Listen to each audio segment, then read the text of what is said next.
And Father, thank you for Eagle Forum, the leadership it affords us, the direction it gives us, but most importantly now, a special prayer for the friendships that exist. We ask in Christ's name, amen. Thank you, Kay. We have a very exciting program today. I hope you all didn't stay up too late last night or get in any other kind of trouble. But I have asked our good friend Jack Bruner to introduce our distinguished speaker of the morning, since he was the one who suggested that we invite her. And I was very happy to follow up on that suggestion, and so happy that Dr. Ray was able to be with us. She had lots of travel problems getting here, but she did make it, and we're delighted to have her. I've been a fan of Dr. Ray since she served in the administration in Washington, and she's so full of common sense. If the rest of the powers that be would just follow her common sense, I know it would be a better environment in our country. See, they already know you. All right, please welcome Jack Bruner to make the introduction.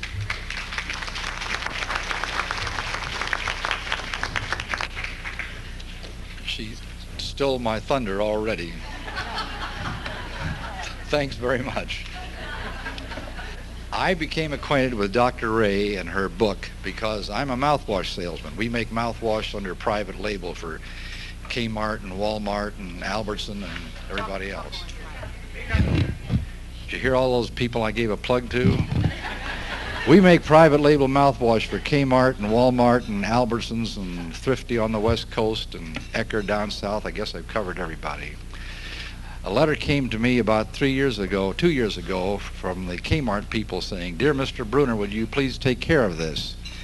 Letter, "Dear Mr. Kmart, I took a bottle of your mouthwash and I looked on the bottom of it and it is a 3 bottle. And I'm never going to buy another bottle of your mouthwash again until it's a 1 bottle because only the 1 bottles can be recycled." So I got on a plane and went to Detroit. And I spent a day, so I called on Kmart. I said, I'll take care of it. I'll take care of this lady. You should have seen the lady. I spent a day and a half in Detroit going to Macomb. People from Detroit know where Macomb is. There's an incinerator out there. To Roseville, where this lady lived, to Warren. And I found 3 places where they pick up these 3 bottles. 3 is a PVC bottle, and 1 is a PET bottle. Is that right, Doctor? Maybe she doesn't know.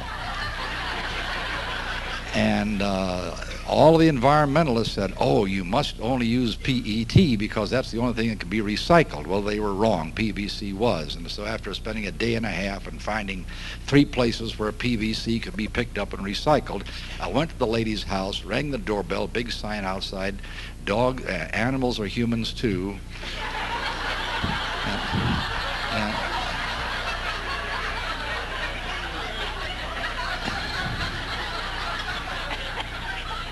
And I knew I was in trouble when I rang the doorbell. After 4 weeks, she finally wrote Kmart and said, "A nice young man," that was nice in itself, came by and said, "We will buy your mouthwash again. He's told me your bottle can be recycled." After all this, I thought there must be something into this recycling and environmental thing, and I bought this lady's book, and I've been enthused and inspired ever since then. Dr. Lee recently, a year ago, attended the UN summit in Rio de Janeiro and attended a pre-summit meeting in Stockholm. She was shocked by the scare tactics that have been used, and it really is scary. The result of my little thing with Kmart was that my company had to spend over $500,000 changing the molds in our bottles to make PET instead of PVC, and our bottles still can't be recycled because the darn bottles are a different shape, and the only bottles that can be recycled today now in PET, this number 1, are the beverage bottles, but nobody told them that. So I thought, boy, this is really a serious thing, and this is just a little example of how the environmentalists through the media which supports them have forced the economy and the cost of this recycling to go up. Well, that's my story. Not enough about this lady. Dr. Ray has written 2 books. The one that I read and was enthused about was Trashing the Planet. She's got a new one called Environmental Overkill. She was the chairman of the Atomic Energy Commission during the Nixon administration, and later she was governor of the state of Washington. Please welcome Dr. Dixy Lee Ray.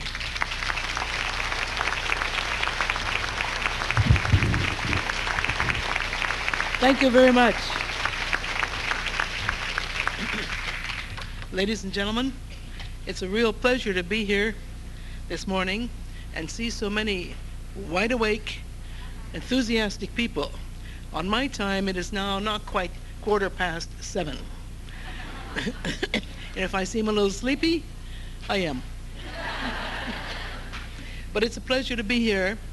Knowing just a bit about the Eagle Forum, I was delighted when Phyllis called me, and it was possible to fit this meeting into my schedule. And I also thank Mr. Bruner for his nice introduction, because he gave me a very good opening, which you will see how I take advantage of in just a moment. Let me start by saying that there is nothing more correct today, that is politically correct, ethically correct, morally correct, than to be devoted to the principles of environmental purity. Could you talk closer to the No.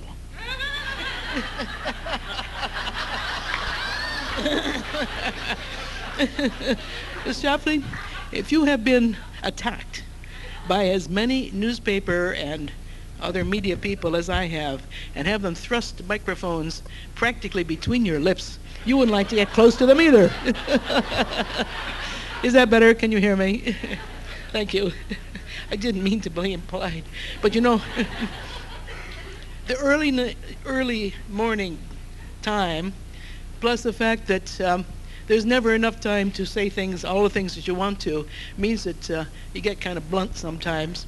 And what I'm going to be talking about this morning, I will be saying some things that may sound that way and rather dogmatic, but I want to assure you from the very beginning that everything I say has reason and evidence to back it up. And if anyone is too shocked and wants to go back to the original references, I'll be more than happy to direct you to where they can be found. In any case, as I started to say, to be politically correct today, you must be a believer in environmental purity. And that includes restraint in the use of natural resources. It means recycling, reduction of waste. It means the total protection of all living things. And it sounds very, very noble. And it is. But I have to ask this question. Is our devotion making us blind? Have we put so much priority upon nature, with a capital N, and so little on human needs, that we have lost our sense of perspective, our sense of balance? Are we shortchanging human needs and human society in an effort to attain a sort of a Garden of Eden type idyllic world full of Bambis and grizzly bears lying down together in perfect harmony? Such a world never existed, and it never will. So at the risk of being the skunk at the garden party, I want to take a hard look at the cost of environmentalism, where it's leading us, and what has been happening. I want, in other words, to consider the real world, the one where bills have to be paid. Now, taking this position may lead some people to think that I am therefore against the environment, and that would be very wrong. Every reasonable person wants to be an environmentalist, but the simple truth is, we can't live on this planet without using its resources. We must have food, and we must have shelter, and we cannot make those out of thin air. They come from the world's resources. It means also that in using resources, inevitably, we produce waste and byproducts. Remember, there never was a little bundle of joy without a pile of dirty diapers. And I suspect that almost everyone agrees that we should, as individuals and as a society, be responsible for our actions and be willing to pay when we make mistakes. And so, let's start by looking at waste. We have been scolded severely, especially here in the United States, over the years, increasingly, for the amount of waste that we produce, as if somehow that were a cardinal sin. And we are told that it must be, as to the greatest extent, recycled. It sounds very good. And by the way, thank you for mentioning that. Sounds very nice, doesn't it? Recycled materials, okay? How much does that cost? Well, there are only a few things that can be recycled in an economic sense. So let's look at those very closely. First, there is aluminum. Aluminum has been recycled for a long, long time, and indeed it often makes economic good sense to do that. The cost of collecting and sorting aluminum, used aluminum, amounts to between $500 and $1,000 per ton. Its economic value on the open market is about $750 a ton. So if the collecting cost is near the lower end of that scale, it makes good economic sense to recycle it. If it's near the upper end of the scale, it does not. What about the other things? Well, we've lumped all plastics together, and as we know, there are many different kinds, but if you take these are overall costs and figures. To recycle plastic costs between $750 and $1,500 per ton to collect, clean, and separate and so on. On the market, it's worth $80 a ton. How about steel? It costs from $250 to $300 a ton to collect. Its market value is $60 a ton. Paper costs between $75 and $125 per ton to collect, de-ink, clean, reconstitute. Its value, $30 a ton. Glass, $125 to $175 a ton to collect, and its value is $20 a ton. Now, with all of these materials, are we running out of the resources to make them from new material? No. Take the last one, glass. What is glass made from? Sand. Are we running out of sand on this earth? No. No. Is the sand a better material for making glass than old, crushed up, already used glass? Oh, yes. Oh, yes. And I can go, we can say that very, very emphatically with respect to paper. People think they're saving trees by recycling paper. Recycled paper is a poor product. Its quality is much degraded. There are only a certain number of times you can put the fibers through the process of washing and reconstituting and so on. Is it a necessary thing to do? No. Probably much better to bundle the old paper up and burn it and recover the heat energy from it, used for space heating or even to feed into an incinerator and use it for making some electricity. To recycle paper, why not use fresh fibers? We know how to grow trees in this country. In spite of the fact that some people, particularly in some parts away from the north and away from the west, think that trees are immortal. They never grow back again. They can't be properly managed and so on. It's calculated that every person in this country uses about 600 pounds of paper per year. Now, if you think you don't use up your 600 pounds, then never mind. The legislatures and the Congress will make up the difference. Yeah. How much wood does 600 pounds of paper represent? One tree, 18 inches through at the base, 100 feet high. That will provide the 600 pounds for each per person.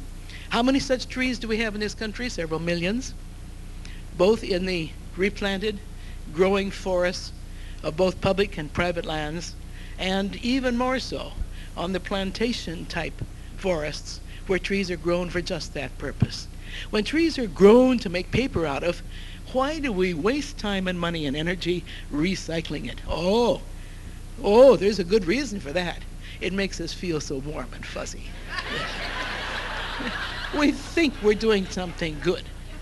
And we have been brainwashed into thinking that recycling is an effort that is noble above all others. I'm sorry, friends, but it's